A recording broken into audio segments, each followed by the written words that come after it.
Our second challenge is the condition of our roads. Each year, the city spends approximately $2 million on street sealing and road rehabilitation. The map in the slide shows the work that will occur this year in San Leandro. Unfortunately, allocating about $2 million a year for our roads is only about a third of the amount needed just to maintain our roads in their present condition. The condition of the roads is measured in the Bay Area by an index called the Pavement Condition Index, or PCI. San Leandro's PCI is 54, down from a high of 64 in 2004. At a PCI of 54, our streets are at risk of accelerated deterioration if action is not undertaken. We've been on a downward trajectory over the past decade as the city cut funding for road repair due to repeated budget shortfalls. And just as prevention is less expensive than surgery, steady maintenance is cheaper than complete road reconstruction. There was a solution. It was called Measure B1, which would have increased the sales tax in Alameda County and provided tens of millions of dollars to San Leandro for road maintenance and repair. The measure needed 2/3 support to pass and lost by 0.1% last November. So what do we do now? The solution I see is placing a local revenue measure on the ballot next year. Over the course of this year and next, the council will engage the community in a conversation as to whether we wish to raise the local sales tax or pass the bond measure to address the condition of our roads. In the meantime, we are undertaking a significant roads project that I'd like to highlight. City staff over the past few years, through their ingenuity, cobbled together funds from various grants and county resources to undertake a $6.6 million redesign of San Leandro Boulevard near the BART station and rehabilitation of the roadway. The redesign will beautify the boulevard, make it more pedestrian friendly, and better connect the BART station to downtown San Leandro. Our third significant challenge is our budget, and specifically the city's structural deficit. For the past 2 years, we've had a balanced budget. We had a surplus in 2011, and in 2012, our revenues matched our expenses. We would have had a surplus this fiscal year, except for our transfer of $600,000 in one-time only revenue to our reserves fund. This was the first increase in our reserves since prior to the Great Recession. As I noted earlier, we were also proactive and generated ongoing savings by refinancing city debt. However, the city has a structural deficit. Even though our workforce remains at about 450 employees, and employees have not received a salary increase for several years, the total compensation our employees receive and the cost of the general fund continues to rise due to increasing benefit costs, namely rising healthcare expenses and greater contributions owed to CalPERS for employee pensions. We are looking at a deficit of about $2 million for fiscal year 12-13 and a $4 million deficit for 2014-2015. This is a prime example of the benefit of a biennial budget. It prevents us from wearing rose-colored glasses and failing to address revenue shortfalls beyond the next 12 months. We are committed to adopting a balanced budget for the next two fiscal years. To do so will require continued sacrifices by our employee groups. Again, I thank our police officers for stepping forward and working with us to craft a contract that produces savings in the next 2 years. Rising employee benefit costs are not the only reason for the projected deficit. Our expenditures are also rising due to the ending of a grant from the federal government for the funding of 5 police officer positions. We will continue to keep these police officers. The expense, though, must now be shouldered by our general fund, costing us $450,000 next fiscal year and $900,000 in the following fiscal year. Another cost that's new to our budget is recognition of the unfunded liability for the health care of firefighters when they retire. The city contracts with the Alameda County Fire Department for fire and emergency medical services. We have done so since the mid-1990s. Joining the county fire department was a way to achieve budget savings without a drop-off in service. Each year, the county fire department provides us a contract for assigning 63 firefighters, plus administrative support and other services. Until this year, however, the county fire department did not account for the full cost of providing lifetime health care to firefighters as part of the contract with the city. The unfunded liability owed by San Leandro for firefighter retiree health care today stands at $18.5 million. We must now account for this cost in our budget and start making payments to reduce the liability, or it will grow rapidly. We are looking at spending $1 million annually to address this liability. Remember, the firefighters are not city employees. The city also has an unfunded liability for retiree health care of city employees. However, this amount has been accounted for in our budget.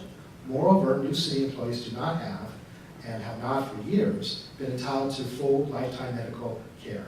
We cap the payments for retiree medical care for city employees. The contract with the County Fire Department constitutes 25% of our general fund and is expanding.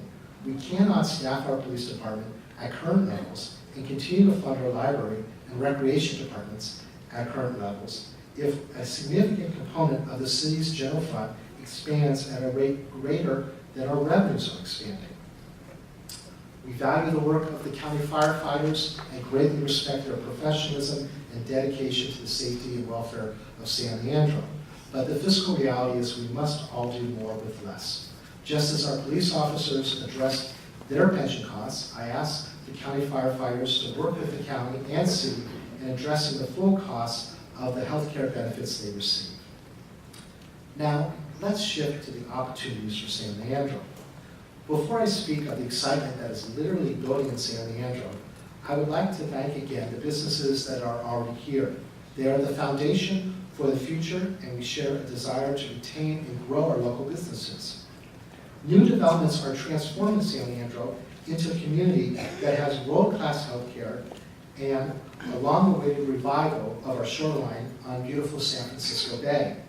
In addition, our BART stations provide a competitive edge to our partners at the Bayfair Mall as they make and remake and renovate this key property.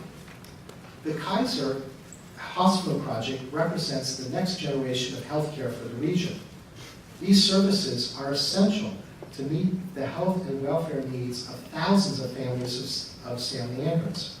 The Kaiser Hospital also increases the number of employees in our city by 2,400 positions. These jobs represent not just a number, but people who will spend time, money, and add their individual talents to our community. In the next 2 weeks, after many years of planning and community engagement, the City Council will kick off the environmental review process for the shoreline development. This long-awaited step sets the stage for a long-awaited dream of further activating the marine area. I thank Ed Miller of CalCoast, the developer for the project, for his persistence and work to create new restaurants, a hotel and conference center that San Leandrons and visitors will patronize and enjoy. We are excited about the commitment of Macy's to Bayfair Mall. Anchor tenants are increasingly important to regional malls, and Madison and Marquette's effort to secure a national brand like Macy's and to renew its contract is appreciated. Our hope is that the work to renovate the Macy's store will be done in time for the holiday season next year. Property values in San Leandro are rising. In 2012-13, San Leandro had the third highest rate of growth in assessed value in Alameda County. San Leandro has innovation in its DNA. Soon after our city was founded, a family-owned business on Davis Street helped revolutionize agriculture and earth moving in America. Daniel Best created steam, diesel, and gas-powered tractors that replaced horsepower and transformed many industries. Today, Dr. Patrick Kennedy, whose company OSI Soft is located on Davis Street, and in fact on the very same property that the Best factory was located, is a pioneer of the digital age. He's helping us transform San Leandro. Fiber optic networks are essential infrastructure of the 21st century, and we are providing San Leandro business a significant competitive advantage to grow and become industry leaders. For example, one business in San Leandro that regularly must download huge amounts of data as part of its operations recently connected to Lit San Leandro. What took 30 minutes to download now takes less than 15 seconds. Investment and development follow infrastructure. In the 18th century, it was seaports. In the 19th century, it was railroads. In the 20th century, it was highways and airports. Today, it is ultra-high-speed broadband connectivity. If you build it, they will come, and San Leandro has it all. Highways, nearby seaports and airports, rail and public transportation, and now the fastest broadband in the United States. The possibilities for San Leandro are unlimited and of world class. World class because of our location, transportation infrastructure, beautiful natural setting, and weather. World class because of our educated workforce, dynamic projects, a global corporate presence, and shared vision among our political, business, and civic leaders in the importance of innovation. The future is being created today in San Leandro. We are in the beginning stages of transforming our city into a center of innovation. Thank you for coming tonight, and thank you for helping make San Leandro such a special and unique place to live, work, and play.